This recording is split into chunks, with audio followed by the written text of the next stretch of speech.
हम जो है मैथ प्रैक्टिस की सीरीज में क्वेश्चन नंबर 14 करते हैं। इससे पहले वाली वीडियो आप मेरी प्लेलिस्ट में देख लीजिए। बहुत ही इंपॉर्टेंट क्वेश्चन है। 100% कोई भी किसी भी स्टेट बोर्ड का विद्यार्थी हो ये क्वेश्चन पूछा ही जाता है।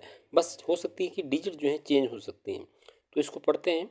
5 सेंटीमीटर त्रिज्या वाले एक वृत्त, तुरंत रुक जाइए, क्या कह रहा है? 5 सेंटीमीटर किसकी त्रिज्या है? वृत्त की त्रिज्या है। के बिंदु पी पर एक स्पर्शरेखा पी क्यू, यानी ये बिंदु पी जो है वृत्त पर है, उसमें एक स्पर्शरेखा पी क्यू खींची गई है और उसका वृत्त का केंद्र ओ है से होकर जाने वाली रेखा को बिंदु ओ पर इस प्रकार मिलती है कि O Q equal to 13 centimetre है। तो पी क्यू की लंबाई क्या होगी? पी क्यू को क्या कह रहा है? पी क्यू जो है स्पर्शरेखा है, यानी स्पर्शरेखा की लंबाई क्या होगी? तो सबसे पहले आपको जो है एक चित्र बनाना पड़ेगा। इसका जो है ये सर्कल का चित्र आपने बनाया, ठीक है। और इस सर्कल के चित्र में पी बिंदु जो है कहाँ पे है? वृत्त पे है। तो पी से जो है एक स्पर्शरेखा खींच दिया आपने पी क्यू, और इस क्यू को जो है वृत्त के केंद्र से मिला दिया, ये आपका ओ क्यू हो गया, ठीक है। अब वृत्त के केंद्र से और स्पर्शरेखा जहाँ पर है पी बिंदु पर, उसको केंद्र को पी से मिलाने वाली रेखा त्रिज्या होती है, और ये हमेशा इस पे जो है लंब होती है। तो ये जो है कोण 90 डिग्री का होता है। तो ये आपका एक ये लंब हो जाएगा, ये आधार हो जाएगा, और इसके सामने वाली जो ये जो रेखा है लंबी वाली जो ओ क्यू है, ये कर्ण का काम करेगी।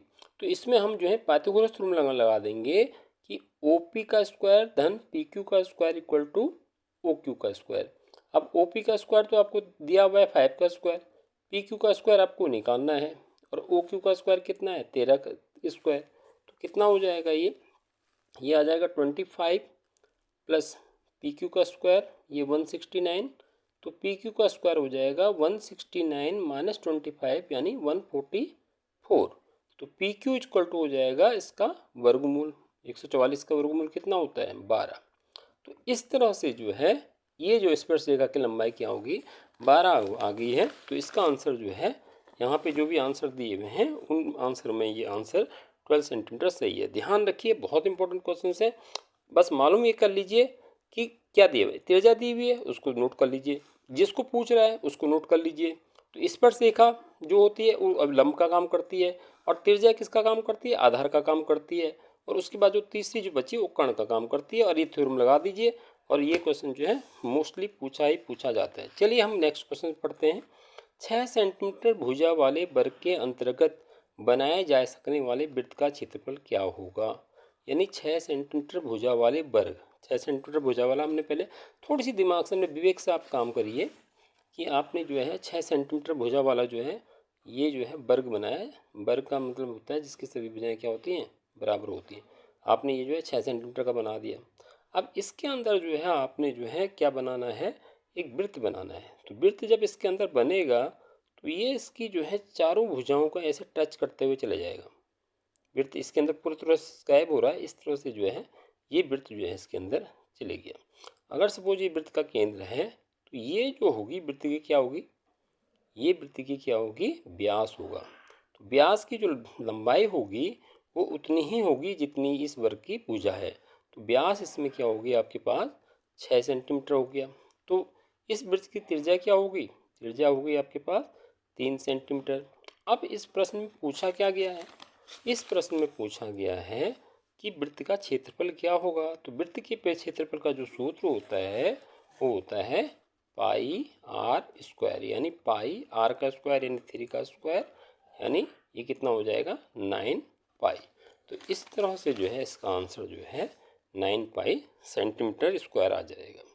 तो ये आप ध्यान रखिए। तो इस तरह से ये क्वेश्चन भी हमारा अटेम्प्ट हो गया। अब हम नेक्स्ट क्वेश्चन करते हैं। दूसरा क्वेश्चन भी इंपॉर्टेंट क्वेश्चन है, थोड़ी टफ क्वेश्चन में आता है।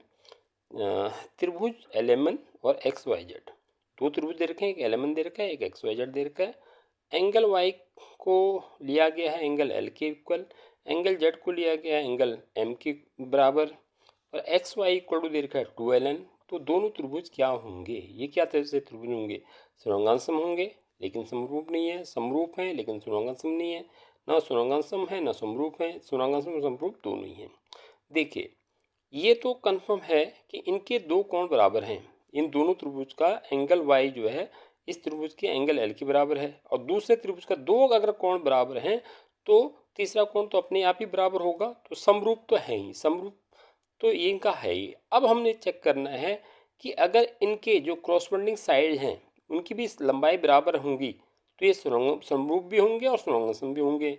लेकिन इसने जो है एक ट्विस्ट डाल रखा है कि जो इसकी इस त्रिभुज की जो एक्स वाई भुजा जो है इसकी दूसरी वाली त्रिभुज की उसके दुगनी है। इसका मतलब इनकी भुजाएं आपस में बराबर नहीं है। सुरंगासन का मतलब होता है कि बिल्कुल एग्जैक्ट वही साइज, जो साइज दोनों फिगर की, दोनों त्रिभुज की एक जैसी ही साइज होनी चाहिए दोनों की, इसका मतलब सुरंगांश होता है। ठीक है, जैसे ये सुरंगांश होने के लिए दोनों बिल्कुल एग्जैक्ट सेम होनी चाहिए उनकी साइज।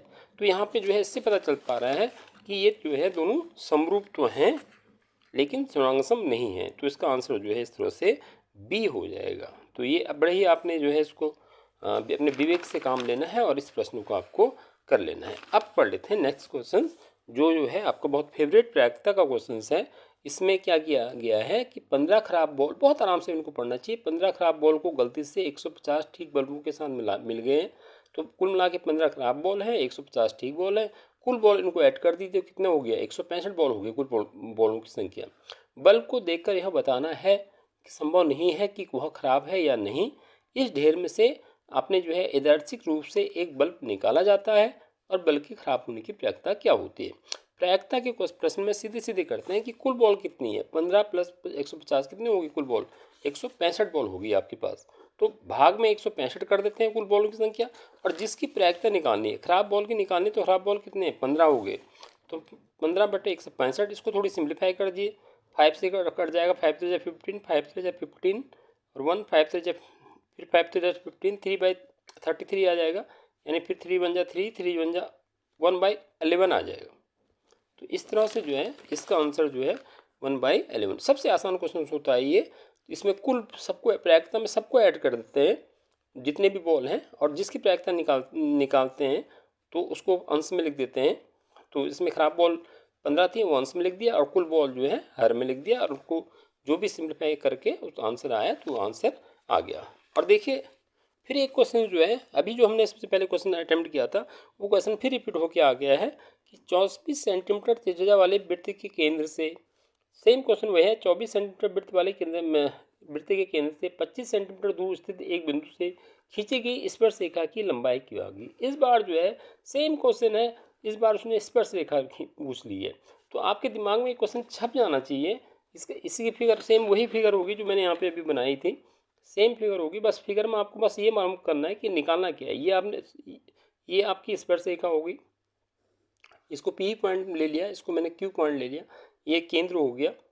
अब इसमें सबसे पहले ये मालूम कर लीजिए कि निकालना क्या है। इसमें स्पर्श रेखा की लंबाई निकालनी, इस वाले क्वेश्चन में जो है स्पर्श रेखा की लंबाई निकालनी है।